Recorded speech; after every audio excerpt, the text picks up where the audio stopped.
1. The illusion of perfection, a modern plague. We live in an age where appearances are curated, filtered, and polished with surgical precision. Social media has become a digital theater in which everyone performs a role. The successful professional, the endlessly happy couple, the effortlessly beautiful individual. But beneath the surface, what we often fail to see are the cracks. The anxiety behind the smile, the loneliness behind the luxury, the confusion behind the confident words. The illusion of perfection is one of the most seductive and destructive lies of our time. It convinces us that somewhere, someone is living the perfect life and that we are behind, flawed, inadequate. This constant comparison steals our peace and plants the seed of chronic dissatisfaction. But the Stoics, over 2,000 years ago, saw through this illusion with profound clarity. Epictetus warned that we should never judge a person by their external circumstances. Wealth, status, beauty, these are not reliable signs of virtue or happiness. What matters, he said, is whether the person is using their reason, whether they live according to nature and virtue.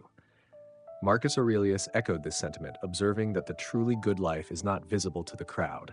Waste no more time arguing about what a good man should be. Be one. What Stoicism reminds us is this: external perfection is not just rare, it is irrelevant. You may look flawless, but if your mind is restless, if you're haunted by insecurity and driven by fear of judgment, what is the value of that image? True well-being, the Stoics argued, is internal.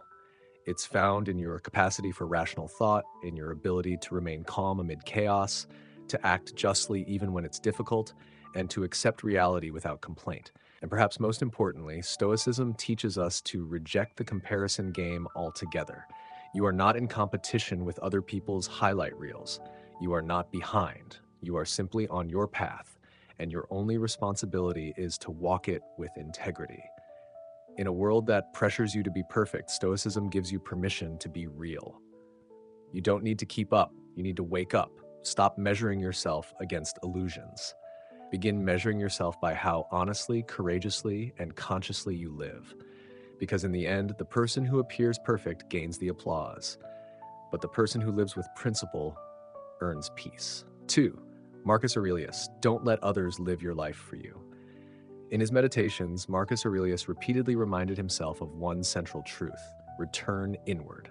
As the Emperor of Rome, he was no stranger to applause, admiration, or the weight of 1,000 expectations. But instead of chasing popularity or bending to public favor, Marcus observed the dangers of living through the gaze of others. He understood how seductive this stage of life can be, and how soul-crushing it becomes when your identity is built on audience approval. He wrote, "Look into their souls, and you'll see, even those admired by the world are suffering silently for things they're afraid to admit.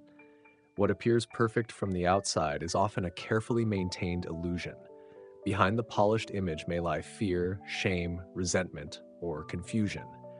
And yet, most people choose to live that way, not because it brings them peace, but because it earns them applause. But for a Stoic, this is not a worthy trade. Living according to external praise means abandoning your inner compass. It means outsourcing your worth to the whims of others and slowly eroding your autonomy in the process. As Marcus often noted, your time is limited and your mind is your most sacred possession. To hand it over to the opinions of others is to surrender the very essence of your humanity. He urged, stop letting your mind be a slave, tossed by impulse, pulled by emotion, dragged by outside forces. The Stoic life is not about conforming to the expectations of the crowd. It is about standing firm in your principles, even when no one else understands them. To do otherwise is to become an actor in a play you didn't write, wearing a mask you didn't choose, reciting lines that don't reflect your truth. What Marcus Aurelius offers us is a quiet rebellion, a refusal to perform, to please, to conform. Instead, he invites us to return to ourselves, to seek peace not through approval, but through alignment with reason, virtue, and integrity. Because the only life worth living is one that is truly yours. 3. Epictetus. Appearances can be deceptive. Reason cannot. Epictetus, the Stoic philosopher once born a slave, delivered one of the most piercing warnings of ancient philosophy. The fool looks to external things, what others have, how others appear. The wise look at how those things are used. In a world obsessed with image, His insight cuts through the noise with timeless clarity. Today, it's easy to admire someone for having a beautiful home, a luxury car, a photogenic relationship, or social acclaim. Yet Stoicism urges us to look deeper. The question is not, what do they have, but rather, what kind of person are they? Do they possess inner peace? Do they act with integrity? Are they free from dependence on the applause of others? A man may own a palace and still be a prisoner to fear. A woman may have a perfect smile and still weep in silence every night. Outward success says nothing about the state of the soul. Epictetus taught that the only things truly ours, our thoughts, judgments, choices, and values, are what define the quality of our life. Everything else is subject to fate. Our wealth, reputation, physical beauty, or even our health, these are not fully within our control, and therefore cannot form the foundation of lasting happiness. To build your identity on what is external is to build a house on sand. A single storm, a lost job, a breakup, a public failure, and everything collapses. But to root your life in reason, virtue, and self-discipline is to build on bedrock. It's the difference between decorating a life and actually living one. Epictetus emphasized that it's not what you possess, but how you use what you possess that matters. A rich man who lacks character is poor in the only way that counts. A simple person with dignity, wisdom, and courage is wealthy in the most profound sense. In a time when surface shines brighter than substance, Epictetus invites us to flip the lens. Instead of asking what others have, ask how they live. Instead of chasing appearances, cultivate your inner world, because in the end, your possessions can be taken, your status can fade, but your reason, if you guard it, remains untouchable. That, and only that, is the path to a truly good life. 4. Seneca. Comparison is the habit of the lost. Seneca, the Roman Stoic and advisor to emperors, was acutely aware of the destructive nature of comparison.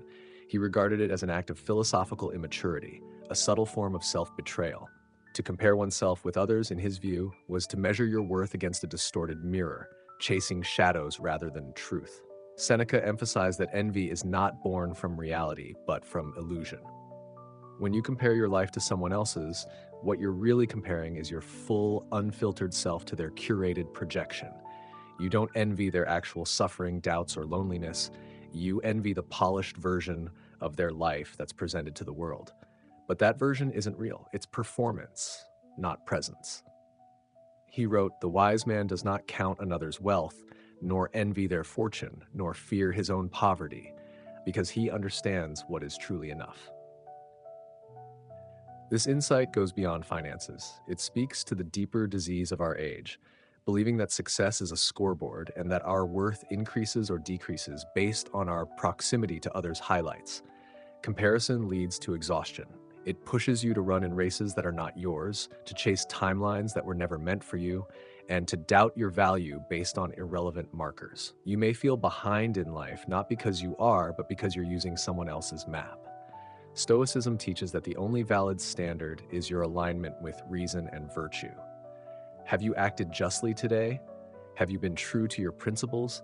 Have you resisted being dragged by passions or swayed by public opinion? If yes, then you are successful, regardless of what others post, achieve, or possess. Seneca also warned that those who constantly measure their lives against others end up forfeiting their peace. They become bitter when others succeed, restless when others advance, and anxious when their own progress slows. But the wise man, he said, seeks sufficiency, not superiority. He is content with progress, not obsessed with perfection. A truly fulfilled life, Seneca argued, is one that feels full from the inside, not one that merely looks impressive from the outside. It is quiet, grounded, and deliberate. It does not clamor for recognition, it does not crave applause, and most importantly, it does not compare. Because to live wisely is to understand that you are not here to outshine others. You are here to become the most rational, virtuous, and self-possessed version of yourself. 5. The modern mind. We live among images, not truth. Unlike the ancient world where Stoicism first emerged, today's human experience is saturated not with silence or contemplation, but with a relentless flood of imagery. We no longer simply live our lives, we are expected to perform them. From social media profiles to personal branding, from curated vacation photos to polished resumes, modern life urges us to become not someone of substance, but someone worthy of being posted. The danger is subtle, but corrosive. When every moment is potentially a performance, authenticity begins to erode. We are not only bombarded with images of others, but we are quietly trained to manufacture our own, to create a version of ourselves that is marketable, desirable, and shareable. A life that looks successful, even if it feels hollow. This creates a silent pressure, an invisible weight. You may begin to feel you're never successful enough, never attractive enough, never interesting enough, not because you aren't, but because you are comparing your full, flawed humanity with someone else's highlight reel. Stoicism calls us back, not to nostalgia, but to truth. It reminds us that nothing external can increase or decrease the true quality of the soul. No number of followers, likes, partnerships, or praise can replace virtue, reason, or internal peace. Epictetus warned, "If you seek fulfillment outside yourself, you will be enslaved by every passing opinion." The Stoic doesn't chase spotlights. They sit in silence, sharpening the blade of their character in the dark, where no one is watching. This isn't just moral advice, it's psychological survival. In an age of filters and algorithms, it's easy to lose your identity in the feedback loop of validation. But when you no longer know who you are apart from how you appear, your life becomes reactive, hollow, and unstable. The Stoic path invites a reversal of focus, from outward impression to inward alignment, from spectacle to substance, from what will they think of me to am I in integrity with my principles. In doing so, you free yourself from the tyranny of aesthetics and return to the grounding reality of what it means to be human. True fulfillment, according to the Stoics, comes not from being seen, but from being centered. It doesn't come from presenting the right image, but from embodying the right character. And in a world addicted to illusions, your quiet commitment to truth becomes a radical act of liberation. 6. Outer glamour is a shell. True life happens within. What people display to the world is always a carefully curated fragment, never the whole picture. No one uploads their nights of despair, their deep insecurities, or the quiet moments when they question the point of it all. But it is precisely these unspoken, unseen experiences that make up the essence of human life. Joy may be celebrated publicly, but suffering is lived in solitude. And yet, suffering, not applause, is what shapes character.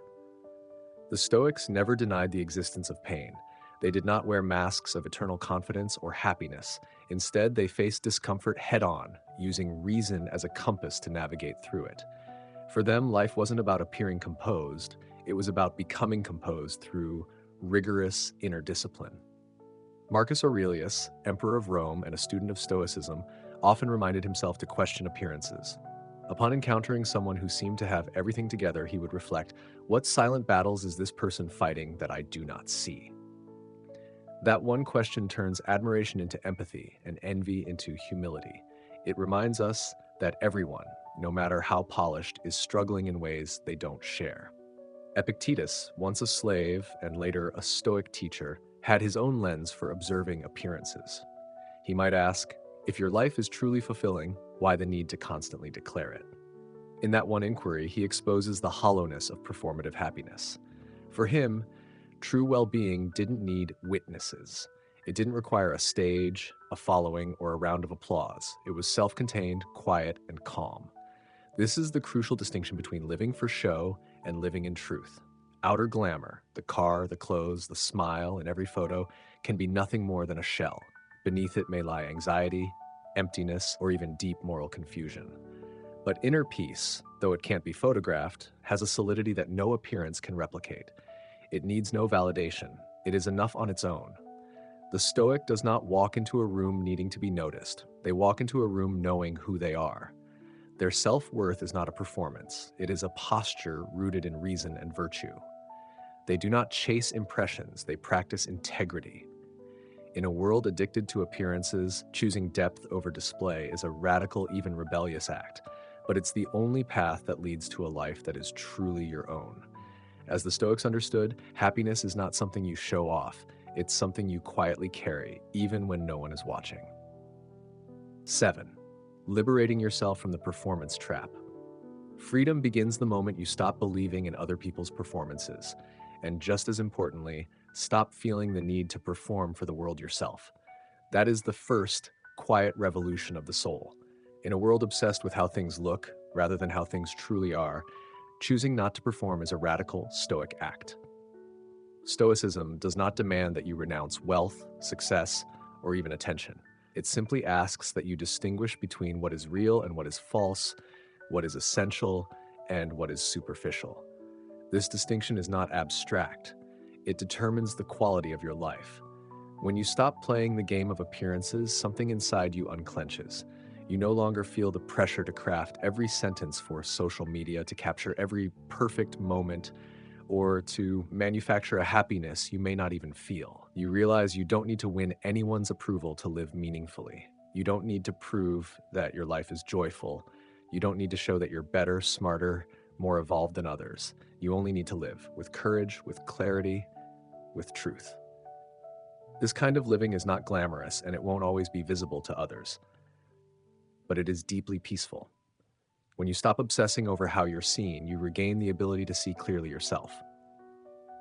You reclaim your life from the tyranny of appearances and return to a simple, honest existence. That is the very heart of Stoic freedom. Marcus Aurelius said, "It never ceases to amaze me.